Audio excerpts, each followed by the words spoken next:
Hello everyone, welcome back to the Anita Mavita show. Thank you so much everyone for coming back. Merci beaucoup na bino na ndenge bozongi so liboso na ngai. If it's your first time to watch me, my name is Anita Mavita. So kezali mbano liboso tala ngai kombo na ngai ezali Anita Mavita.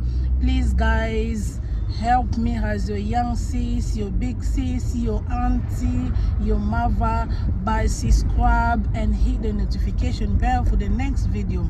Please ba famille nga boy edengai entakunde ko na bino mwasi ya na bino leki na bino mama na bino aunt na bino bo partager ba video na ngai bo partager bo comment bo like bo s'abonner talaka balobi ko s'abonner ndi makambo ko partager ndi makambo nzamba lola akozangisa ko pambola bino te. In today's video I will be show you how I shower, how I bath, how I wash my body with Dettol to avoid any bacteria, any infection, any illness and bad smell in my body. Video lelo na ko lakisa bino ndenge nini nga na sokola kanzoto na nga na Dettol pona ko inviter ba microbe ba infection ba solo ya mabe na nzoto oyo batu bazalaka na.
Dettol.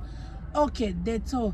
Dettol is antiseptic liquid, kills 99% of germs. Dettol is a antiseptic liquid ebomaka 99% ya microbe. This can be used for so many things at home.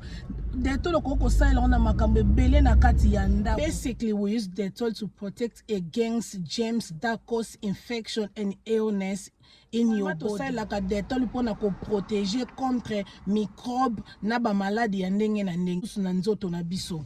It kills germs in your body. Ebomaka ba microbe na nzoto na biso. You can even use to get rid of body acne or body smell. You can use Dettol for so many things. You can use Dettol with your laundry. You can clean your house with Dettol. You can clean your bathroom, your toilet with Dettol. So as I said before, you can use Dettol for so many things. Okoko utiliser Dettol na makambe bele na ndako okoko sokoela ngo bilamba, okoko nikela ngo toilet, okoko nikela ngo bathroom, okoko sela ngo mop na kati ya ndako. Ndenge liboso Dettol vraiment okoko sala on a biloko ebele na kati ya ndako. Using Dettol if you know you got bad skin, and also do not use Dettol in your private area to avoid any bad reaction.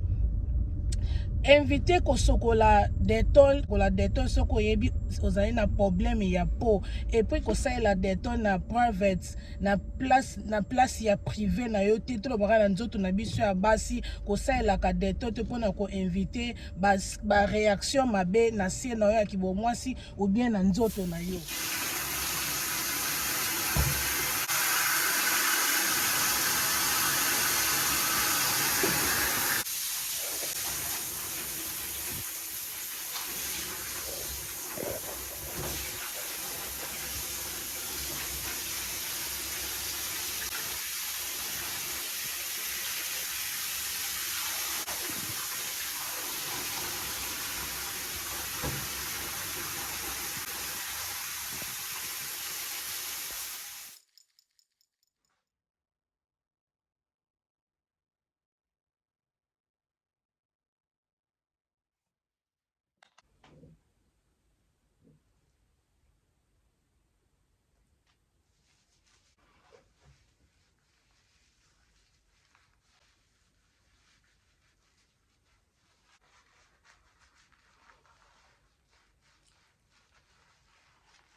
Inauguration, Gakoma UK, collaboration, Tosaka Luka, solution, Kaka pour l'intégration.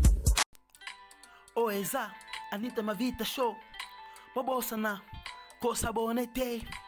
Oeza, Anita Mavita Show, Bobosana, Kosa Bonete. Butalaka, Anita Mavita Show.